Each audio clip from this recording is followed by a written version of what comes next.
Good morning. Welcome to the midweek edition of Business Morning on Channels Television. I'm Amy John Mekwa. Well, just before we start the conversations for the day, let's get updates from the world of business, beginning from the global oil space. Prices dropped today after a mixed finish in the previous session amid worries that soaring coal and natural gas prices in China, India, and Europe will stoke inflation and slow global growth, reducing oil demand. A strong U.S. dollar trading near a one-year high also weighed on oil prices as it makes oil more expensive for those holding other currencies. U.S. West Texas Intermediate crude futures fell 71 cents to $79.93 a barrel after gaining 12 cents yesterday. Brent crude futures fell 70 cents to $82.72 a barrel. The International Monetary Fund yesterday cut its growth outlook for the United States and other major economies on worries that supply chain disruptions and cost pressures are holding back the global economic recovery from the coronavirus pandemic. Well, I'm talking about the IMF, the International Monetary Fund, trimming its global growth outlook, citing persistent supply chain and disruptions. In its World Economic Outlook, the IMF cuts its 2021 global growth forecast to 5.9%. From the 6.0 forecast it made in July. It's left the 2022 global growth forecast unchanged at 4.9%. Well, we have our correspondent there, business correspondent Chimezie Obiwagu, who has been attending the IMF World Bank annual meeting, and she sent in this report. This is the Pennsylvania Avenue in Washington, D.C. that houses the IMF and the World Bank. If you're a regular attendee of the annual meetings or even the spring meetings, you would know that it is still not business as usual, as the pandemic has forced the events to be held virtually. However, the difference this time is that it is hybrid, as some member countries like Nigeria have been invited for in-person meetings. The Minister of Finance and the Central Bank Governor will be leading the Nigerian delegation. All seem set to welcome the delegates that will be attending this year's annual meeting in person. Security operatives are positioned at various strategic points to maintain law and order. The statutory meetings are majorly held behind closed doors, with governors of central banks and finance ministers of member countries in attendance. It is basically to discuss the world economic outlook, growth issues, inflation, exchange rate, and financial system stability issues in different countries. One of the major highlights is the forecast for the world's economy, which has been downgraded to 5.9% from July forecast of 6%, as global recovery continues, but momentum weakens. One of the major risks remains that there could be new variants of the virus that could further slow back the recovery. We're seeing major supply disruptions around the world that are also feeding inflationary pressures, which are quite high. And financial risk-taking also is increasing, which poses an additional risk to the outlook. The IMF calls for more actions by the global community. The foremost priority is to vaccinate the world. Much greater multilateral action is needed to vaccinate at least 40% of the population in every country by the end of this year and 70% by the middle of next year. We also need much greater action to address climate change. Individual countries will need to tailor their fiscal and monetary policy to the country's specific conditions, to the health conditions in their country, to their economic conditions, while also maintaining the credibility of their fiscal and monetary frameworks. Sub-Saharan Africa is projected to grow by 3.7% in 2021 and 3.8% in 2022, while Nigeria is expected to grow by 2.6% in 2021 and 2.7% in 2022. From Washington, D.C., Chimezie Obiwagu reporting for Channels Television News. And back in Nigeria, the Association of Capital Market Academics of Nigeria is advising the government to take caution following calls by the Vice President, Professor Yemi Osinbajo, to devalue the Naira. Speaking at a meeting with reporters in Abuja, the president of the association, Professor Uche Walike, says that devaluing the Naira now will have serious consequences on the 2022 budget proposal, which will also have effect on the capital market. Professor Waleke also calls for strong collaboration between the central bank and the Securities and Exchange Commission for the effective regulation of the fintech space. ACMAN welcomes the e-Naira project of the Central Bank of Nigeria and ongoing efforts by the Apex Bank to regulate the fintech space. However, given the scope of fintech spanning credit, payments, and investment/wealth management, we advise strong collaboration between the CBN and the Securities and Exchange Commission for effective regulation. On the recent call for Naira devaluation, ACMAN advises caution, given the fragilities, structural imbalances, and vulnerabilities in the Nigerian economy, which are yet to be addressed. Weakening the Naira at this time will have grave consequences for the 2022 budget proposal and, by extension, the capital market. ACMAN supports President Buhari's goal of lifting 100 million Nigerians out of poverty in a few years' time.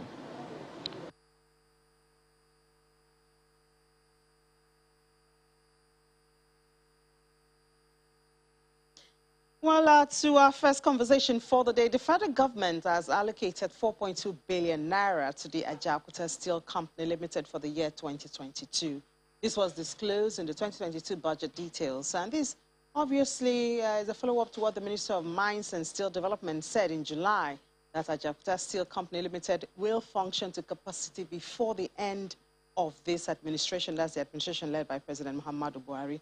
Well, what should Nigerians expect from this allocation? We have Mr. Oju, the Managing Consultant and Chief Executive Officer of Flame Academy and Consulting Limited, joining us for that conversation. Good to have you, Mr. Demizwe. Good morning. Morning, Ini. Always my pleasure to join you. Good to have you, especially when it's not virtual.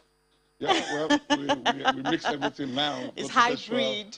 Virtual and in person. Yeah, until things clear properly. So so Ajaokuta Steel obviously has a lot of potentials to deal with a lot of things that are being imported in the manufacturing space at this time. So having 4.2 billion naira to revive that steel mill should be applauded. But people have gone back to say, well, this is not the first time we're seeing allocation, for the revival of the steel mill, and so what will make this different? So when you heard about this, what was your first thoughts? For me, it's nothing out of the ordinary. And in as much as we, as a nation, have to allocate capital and resources to different sectors of the economy, for me, the point is, what is the purpose of this allocation? And if you check in the past few years, there has been this kind of allocation to that entity in the past years. But what is very sad to note in it is that most of that allocation is to maintain the salary payment, overhead, allowances, and social contribution for the redundant manpower we have kept in that entity over the years, without them producing anything. So there's nothing spectacular about it. It's nothing to celebrate. In fact, it's something to be very sad about, because the real action to be taken to make that place work after it's been abandoned for how many years now, that action is not a normal budgetary allocation. That action has to involve a strong handshake between an external party, a private entity, that can drive that organization, in the trying to either privatizing it or concentrating it. No, several governments have made efforts to try to make that place work. But the story of Ajaokuta Steel Company Limited is the story of, ineptitude in Nigeria, the lack of capacity, of the public sector and the successive leaders we've had in this country to think strategically, to understand very strategic business issues and decisions, and also understand the macroeconomic and technical and even social impact of decisions that we take as politicians in the life of a nation. That project, if you don't, if you remember, was muted in 1979 by the Shagari government, and the idea then was to strategically position Nigeria as a major provider of important raw materials for aircraft, car production, and other technological things. So by that time, it was meant to drive Nigeria's active play in the technology revolution going on around the world. And if we had got it right, by now, most of the supplies of plane, the aircraft manufacturing instrument, car manufacturing, and of course, then we had a number of car manufacturing companies having interest in Nigeria, Volkswagen and the rest of them. Assembling. So assembly was very strategic at that point. And then we failed to make it start. We actually got it almost ready at 98% completion before the issues arose with the German. Yeah, but because I think it was in 2019 we had a technical audit. There have been several issues right from 1979 up to 1994 when it was almost about to start before the issue started, and then all the way in between nothing was done.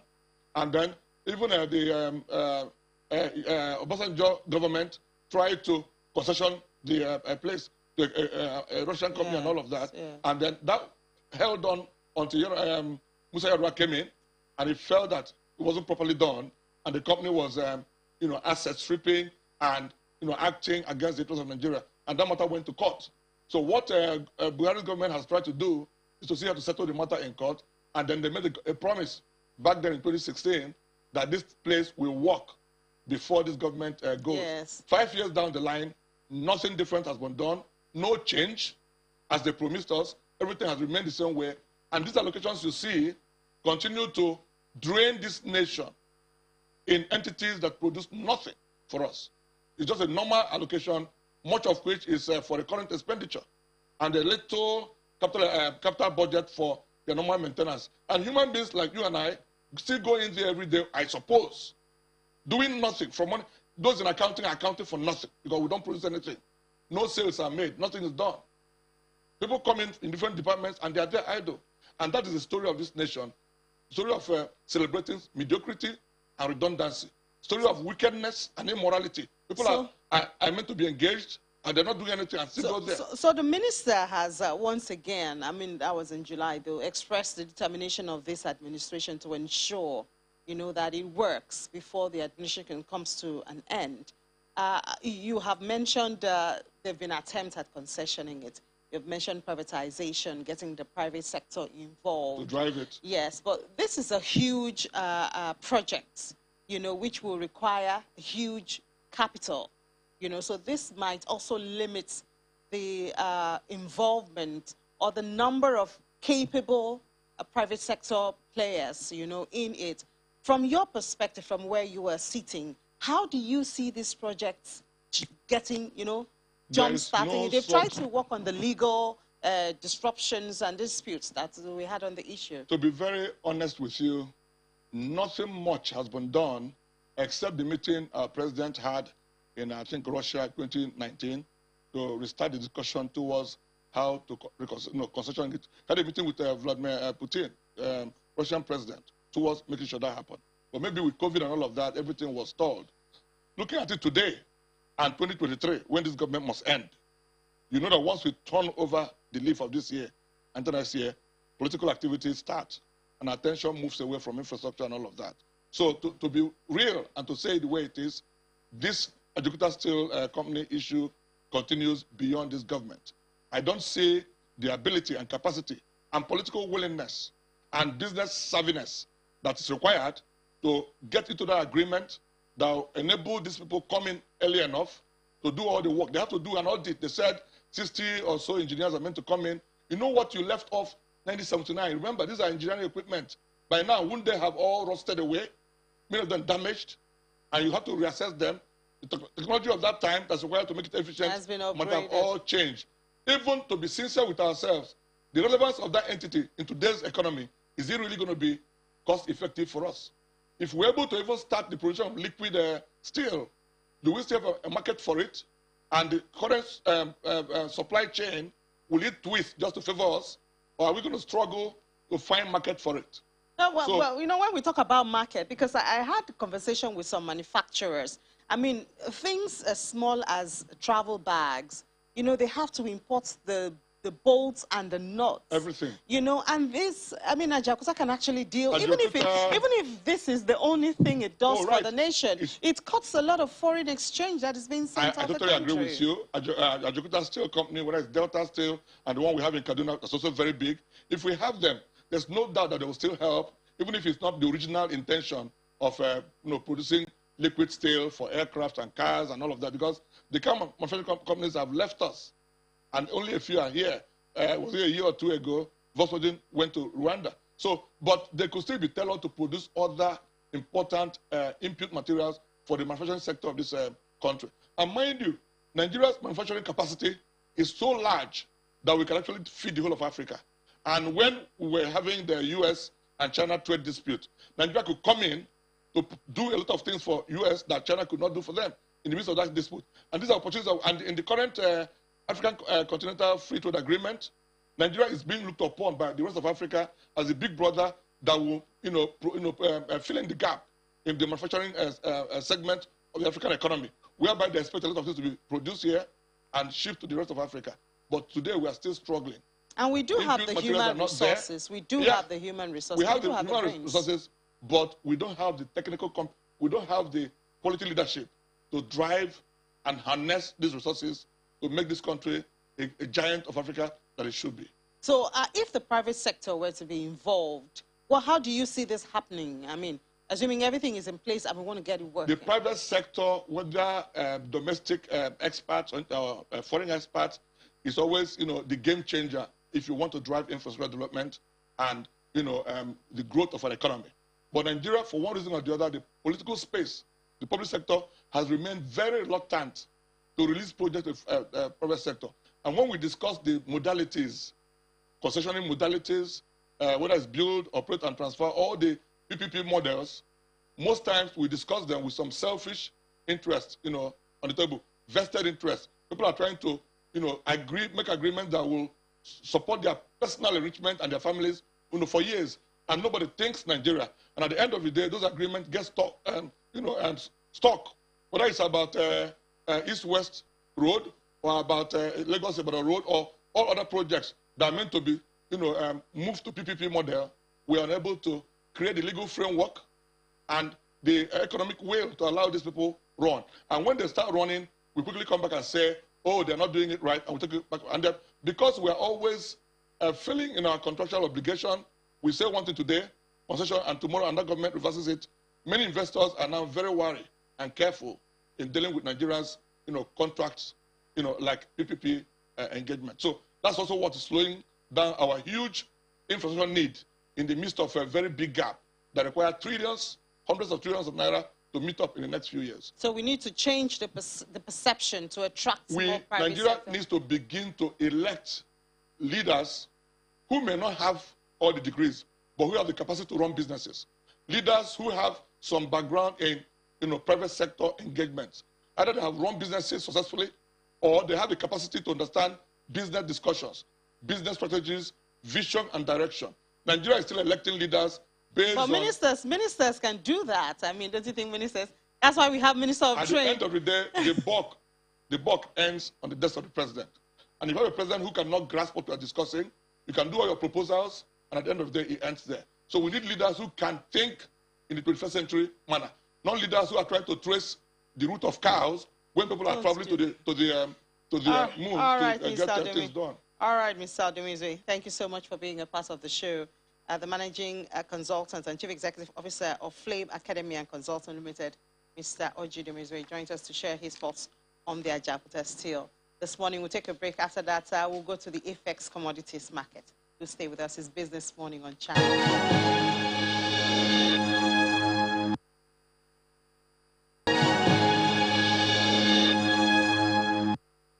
Well, just before we head to the FX market, let's see what's going on in the crypto market. The crypto market not looking very, very green this morning because we see a further decrease in the global market cap, which is now $2.28 trillion in 24 hours. Yesterday, about this time, it was $2.31 trillion. The market volume was, however, on the flip side, In the last 24 hours, it stood at $109.08 billion, and that shows a 4.14% increase. And this would just tell us something like there's been a lot of activities in the market, but maybe more of sales. So we see that the volume is high, but the market cap depreciated. The total volume in DeFi is currently $15.12 billion. That's 13.86% of the total crypto market in 24-hour volume. The volume of all stable coins is now $85.29 billion, and this is 78.20% of the total crypto market in 24 hours. And Bitcoin started a downside correction from the 57,800 zone as about 8:30 this morning. The price was $54,711.90, and that's 4.81% lower than it was at this time yesterday. Its dominance is currently 45.77%, indicating a decrease of 1.02% over the day, and its 24-hour volume is slightly more in the last 24 hours, $40.32. Yesterday it was $40.28 billion. The king of alt, Ethereum, continues its downward trend, losing over 1% from its price to settle at $3,439. This is more, but its 24-hour volume increased by some millions of dollars. It settled at $17.67 billion. Well, we have Gilbert Jopata to tell us, give us a little bit of light of what's going on in this crypto market. Hello, Gilbert. Good morning. Good morning. Yeah. So we see, is this a correction in Bitcoin? We see the price tapering. Yes, there was an overexhaustion at about that 58,000 to 59,000 level. So it's speaking a retracement, and it has support we should watch out for, which will probably test the 53 to 52 zone on a balance of probability. But there have been a whole lot of activities going on. So many buying is taking place from retail investors. So hands are strong at the moment, even though there are some selling from whales. But the market structure is still in place for a long rally to take place. And we see that the number of Bitcoin active entities has grown by 19%. It's now about the level of 20,000 bull levels set up for new highs. What does this mean for the market? Okay, the retail FOMO is kicking in because the report actually shows that entities that hold between 100 to 1,000 BTCs on the increase, which is actually offsetting the sell-off from whales. That's why you could probably see that the market cap is down, but trading activity is still up. So FOMO is kicking in. Retail investors are rushing into the market. So this is actually offsetting any sell-off that is taking place by whales. So basically, everybody is accumulating at the moment. All right. What's your outlook for the rest of the week? Do we see a further correction of Bitcoin? We see the alts are coming back up. Do we see it gaining more momentum? Okay, I actually still expect that the spill-off on BTC may continue within our support zone. But if we have a decrease in dominance of BTC, alts are going to start a very big rally until then, because Bitcoin dominance was on the increase. That's why a couple of alts were not able to join the run. Some alts had a pause on their run. But once we see a little spill-off, decrease in dominance, probably also from Ethereum, I think if that spill-off happens, we'll have a rally from alts. But for this week, I am just having a watch on BTC and see if it respects the support zone, which I actually hope it does. All right, Gilbert, thank you so much for sharing your thoughts with us this morning. Enjoy the rest of your day. All right, thank you.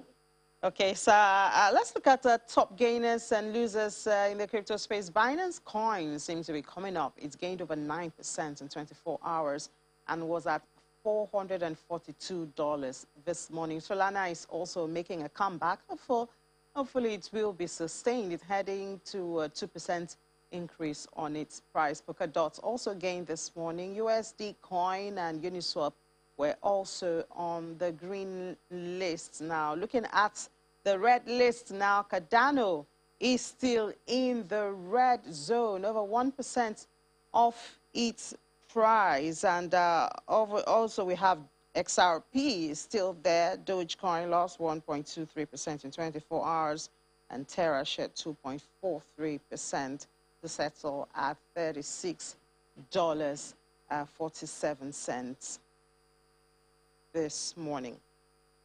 Okay, so from the crypto space, I think we can now do AFEX. So we'll just take just a breather, and then we'll be back for AFEX commodities markets.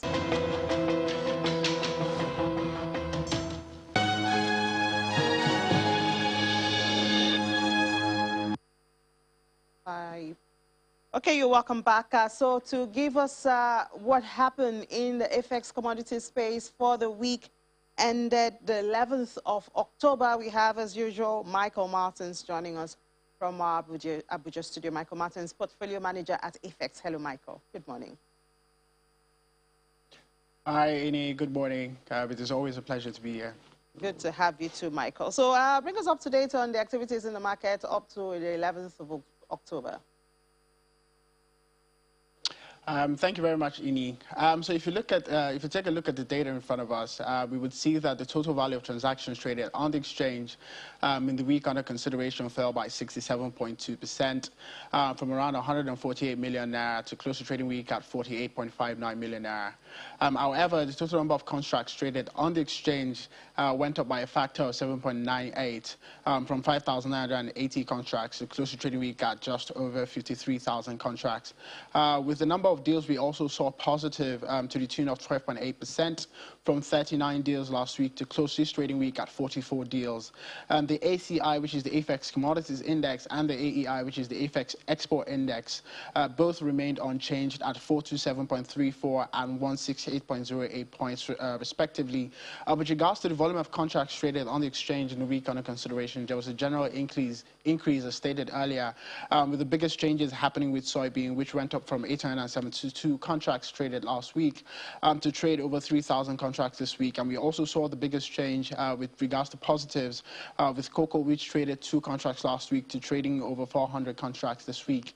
With regards to the price changes on the exchange, with the top gainer, we had essentially 4 commodities experience change in the week under consideration, with the top gainer being cocoa, which went up by 20.57%, gaining about 16,000 naira in the contract value to close the trading week at 110,000 naira per contract.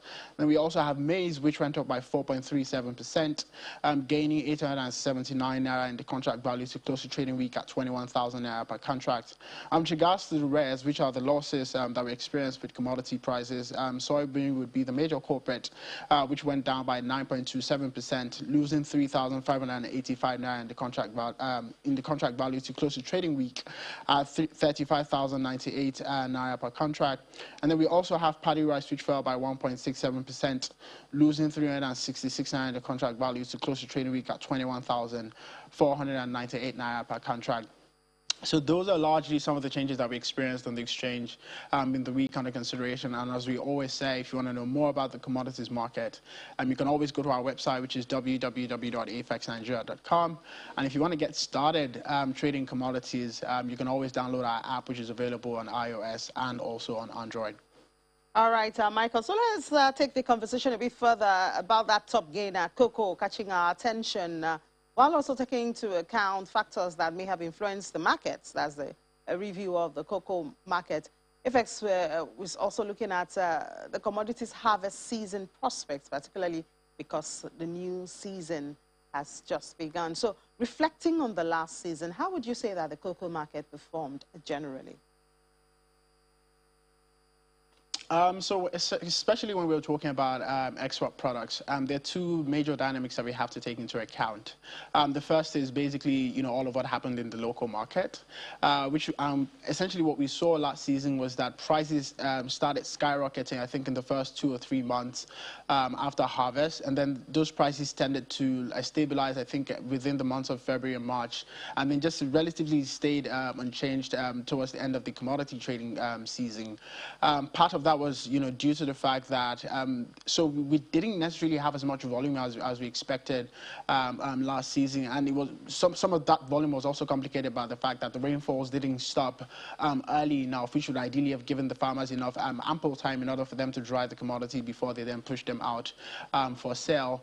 So those are largely some of the dynamics that we saw play out in the commodities market for cocoa last season. In the international market, which is the London cocoa futures price, which is the international price that we track, there was generally a price depression from the start of the season, which was around late August to early September, until we then saw Ajaokuta, which is another cocoa trading company, come into the market, and then we saw a significant spike in the prices, which then sort of extended over like a 1 month or 2 month period before the prices then eventually started depressing again, and just tapered till the end of the commodity trading season.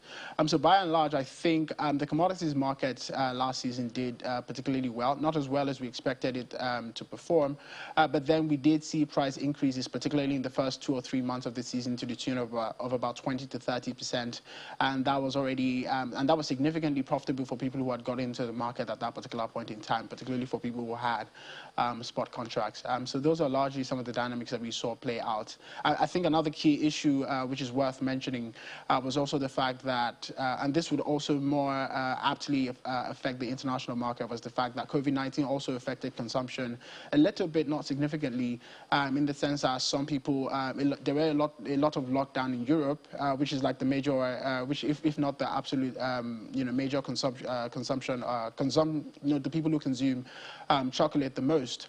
So we essentially saw a bit of a slight fall in demand in the international market during those months where the lockdowns were essentially strict, and then demand just tended to rise up again, I think, as the lockdowns essentially eased in most parts of Europe. Okay, so obviously the pandemic was a major variable, but other than that, were there other factors that affected the performance of the markets?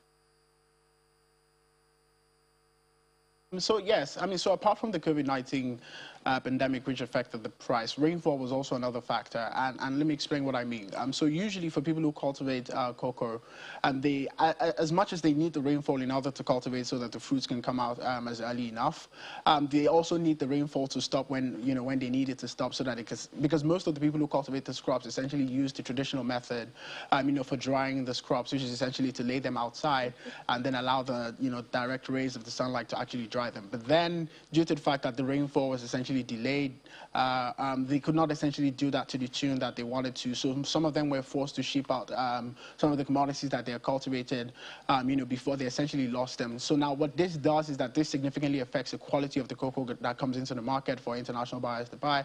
And then there's also an increased risk of mold forming with some of the cocoa that has been cultivated, due to the fact that they were not dried enough. I think another factor that also contributed to that, the price dynamics that we saw last year, was also the ports, the situation at the ports, where there were a few delays here and there, with moving commodities out of the country. And this is partly why I believe the government can also come into play to help optimize the movement of goods, particularly commodities in this case, out of the country, so that we can essentially increase the volume that we export out of the country. So there were a few issues with the ports too that significantly affected the volume that could be moved, or that were eventually moved out of the country. So I think the rainfall, the COVID-19 pandemic, and then also the port situation are some of the biggest issues that tend to affect, and then also, of course, the demand for locally produced cocoa. I think those are by and large some of the biggest factors that tend to affect the cocoa market in any given commodity season. And given the multiple market factors at play in the cocoa sector, what are your predictions for the new season? To be honest, my predictions are sort of similar, to what we ideally saw last season. From today's commodities market update only, we can see that the market has gone up by more than 20% already, and it's barely 2 months into the new harvest season. So a lot of that will continue, I think, at least for the fourth quarter of the year, and then moving on to some part of, the first quarter of next year. And that's partly due to the fact that there is a lot of demand for locally produced cocoa there is a lot of demand for locally produced cocoa, and it is the case that there are a lot more hands vying for the same quantity of cocoa that are available in the market. So we have also had, sustained rainfall this year, which has made it a bit difficult for people who cultivate cocoa to also dry the cocoa. So for the few volumes that are being available in the market, there is a whole lot more demand, than there is, current supply available in the market. So the prices would tend to rise significantly over the coming months. I expect those prices to stabilize within the months of February and March, and then maybe we can start looking forward to some sort of significant decline in prices towards the second quarter of the year. So those are largely some of the predictions that we have due to sequel to the data that we have available at the firm and where we see cocoa prices going this year. And what does AFEX have planned for the markets in this new season? So a lot of what we have planned this season, sort of similar to, our core values, which is essentially providing access to finance and also providing access to markets. So as we very often have, we have spot contracts which are available for people to actually get started trading the cocoa contracts. And the reason why the spot contracts are extremely important, particularly for retail and institutional investors, is the fact that they allow people to partake in the commodities market without necessarily having to take, custody of the physical commodities themselves. And I would say that for people who are not necessarily yet invested in the commodities market, and in this case cocoa, I think this ideally would be a very good time. To get in before prices appreciate, significantly, and then it becomes a bit more difficult for them to partake in the market. So those are largely some of the few infrastructure that we have put into place. We may eventually launch a few more financial products that would help facilitate the trading of cocoa on the exchange, but we will let you know as that materializes over the course of the commodity trading season. But for now, if people do want to get involved in the commodities market, we have provided spot contracts, which essentially make it easy for retail and institutional investors to partake in the commodities market. So would you say cocoa is the only commodity at this time that you're bullish on, that you would ask people to trade on or something? Not necessarily. Grains are always a veritable investment at any given period of time. I can't go as far as to give particular recommendations on what grains, to buy.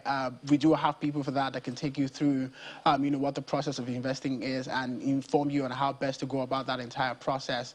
But grains are also available to investing on the exchange, and they do also provide a veritable return on investment, as they did last season. I feel the dynamics might be different. We don't expect every single commodities market trading season to be exactly the same, but we have at different points in time spoken about the dynamics in the commodities market, which is to say, the demand tends to overshadow supply as the commodities trading season drags along. And then when that happens, you tend to see a significant increase in prices across board. Sometimes you don't see that for export commodities, but generally for grains, you will tend to see that price appreciate over an extended period of time over the course of the commodity trading season. So yes, grains, as opposed to the export commodity cocoa, which you currently have available in terms of the spot contract, grains will also be available to trade for both retail and institutional investors, and maybe even anybody else who also wants to partake in the commodities market. All right, Michael, thank you so much for the updates and, the consultation. And enjoy the rest of your day, Michael. You're welcome. So we'll take a breather, and then we'll be back to head to London.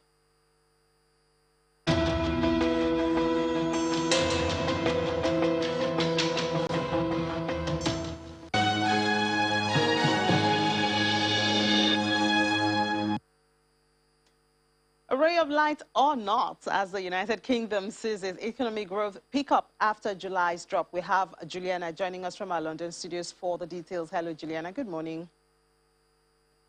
Good morning, Innie. So even though GDP remains below pre-pandemic level, but we see that the economy grew by 0.4% in August, and we hope this will be sustained. Well, that's a good question, and that's a question that a lot of economists are pondering on, particularly the Bank of England. As you said, the UK economy grew 0.4% in August, just short of what the market was expecting at about 0.5%. So really, I think the headline is that Britain does seem to have weathered the global pandemic storm. As you said, we are still below the 2020 February pre-pandemic figure, but just by 0.8%. So it's more than likely that that will be caught up before the end of the year. But we're looking through the rearview mirror during the month of August. Pingdemic, which I'm sure you'll remember we discussed extensively on your show, Inni, was a huge issue during the month of July. Lots of people were pinged and told to stay at home. So people weren't out. They were not out. They were not spending. But during the month of August, that had died down. And it was summer, so lots of people around the country were staying in Britain, going on staycations, spending lots of money, which is why one of the largest contributors to this rise in GDP growth has come from the services sector. So that's, arts, entertainment, hotel bookings, restaurants. That's all done pretty well, particularly as it contributes 80% to GDP. However, there are concerns about what happens to the economy going forward. Furlough just ended last month. The pound rallied following this GDP data because it does appear as if the economy could have flatlined. Yesterday we got those lower unemployment figures. So what is the Bank of England likely to do? I think everybody is talking about an imminent rise in interest rates. Yeah, and we'll certainly be watching that space. But the UK wants to change the deal it struck as part of Brexit process to allow goods to circulate more freely between Great Britain and Northern Ireland. What changes are we expecting to see? Well, it's going to be a long time going. Tough negotiations have resumed once again. Brexit back in the spotlight. And this is all about the island of Ireland, which has been a major sticking point and was one of the reasons why it took so long to strike a deal in the first place. But there has been pretty much some breaking news, actually, and that's the fact that the EU have finally said that they are willing to tweak the withdrawal agreement to ensure that goods flow seamlessly between Britain and Northern Ireland. So this is obviously between that sea of water, the Irish Sea, between the two sides. And this is, of course, because of the Northern Ireland Protocol. It was fundamental. In fact, from probably across the globe, world leaders did not want to see some of the tensions we have seen between the north and south of Ireland. So certainly no border was put there, which is why the Prime Minister Boris Johnson put a border down the Irish Sea. This has angered unionists who believe they've been betrayed by the Conservative government, and it's caused issues, particularly with chilled meats, which is why lots of the agreement have been delayed and have been pushed back. The EU have threatened lawsuits, but finally they have actually agreed to sit around the table. So Lord David Frost, the Brexit negotiator, will be discussing with his counterpart over the next coming months. We're not expecting an update from those discussions today, but certainly it does show some progress because this has caused serious financial issues for those who are dealing in trade between both sides of the United Kingdom. All right, an ongoing story we'll see there, Juliana. Thank you so much. I will talk to you later at 1:30. Thank you. So let's do an opening call to the markets now, and Will Ibong is here. Hello, Will. Hello, Inni. Good morning. The stock market is really riding back to positive territory right now. The market reversed losses made on Monday following investors' interest in Boa Cement and First Bank Holdings. Now, remember that the 2.5% decline in Boa Cement contributed to the bearish trade on Monday. However, its share price rose by about 1.8% yesterday and helped to lift the benchmark index up by 0.45%. Now, moving over to the fixed income markets, we see that there are bullish sentiments. There's mixed sentiments in that space there. The bond market and the treasury bill markets are trading mixed. But to give us more insight, we have Ramat Baba, fixed income dealer at FBN Quest Merchant Bank, to give us some details. Good morning, Ramat. Good morning. Ramat, Thanks for coming in this morning. We just want to have a quick one about what's happening in the markets. We know the NTB auction is happening today. Can you give us a summary, your expectations for what we should expect in today's auction? Okay. So in the last couple of days, we've seen a lot of demand coming into the Treasury bill space for mainly the long end NTB. And I think that's just because that's the only attractive one. The 91 days and the 182-day bills have been closing consistently at about 2.5 and 3.499% at the auctions. At the last auction, the 1 year closed at 7.5%. Expectation today is really that bills might come slightly lower, probably closing at about 7.35, or at worst case, maintain same levels of 7.5% at today's auctions. And also to mention that the demand is actually as a result of a lot of banks trying to avoid CRR debits by the CBN. So they just keep putting their excess funds into Treasury bills or whatever instruments they see, so they don't have idle funds lying around. Okay, so what is the liquidity system right now? Now, we know that there were inflows from the IMO maturities yesterday of 110 billion naira. What's the liquidity system like? Okay, so yesterday, system liquidity was about 250 billion. That, yes, following from the IMO maturities of about 110 billion yesterday. As a result, we also saw the Naira market trading at about 4% level. That's from 9% where it traded prior day. That's on Monday. But then again, not to forget that on this Thursday, we should be having a refund of about 200 billion coming into the system for the unsold portion of FX at the last retail auction. But in reverse, on Friday, we should be having debit for retail FX of about 300 billion, and also there should be debit for CRR by the CBN. Of course, this figure will be unable to say because it's at CBN's discretion. So what's the direction of yields? We've seen that in the 2036 bills moving up. What's the direction of yields? On direction of yields, to be honest, direction of yields in recent times, we're seeing yields going up, but there's a bond auction next week. And we think that auction should really set the tone for market direction for the last quarter of the year. But market perception is that yields will be going up. However, we do not know what stance the GMO will be taking, given that they had a successful Eurobond auction just last month. And this is actually like the first auction after the settlement of the Eurobond auction. So whatever happens at this auction might actually set the tone for yields going forward, at least for the rest of the year. Thank you so much, Ramat, for this input. As Ramat said, we're expecting yields to be trending upward in the bond markets, especially Treasury bills auction tomorrow is going to really set this. I mean, today is going to set the pace for the direction of yields in the market going forward. So, Ini, that's what we have for the markets today. We're hoping for a better outcome for the rest of the week, well, especially today. Yeah, well, we will. One interesting thing that Ramat said about the banks, avoiding to give some extra cash, and so they go in, to avoid the CRR and that. Well, very interesting line of thought that we could pursue, on further discussion. Well, that's it. Will, thank you so much, and that's it on the program too. Thank you so much for being a part of it. We'll do it again tomorrow, God willing. But later on at 1:30, Business Incorporated will be here to give you updates from the world of business. I'm Ini John.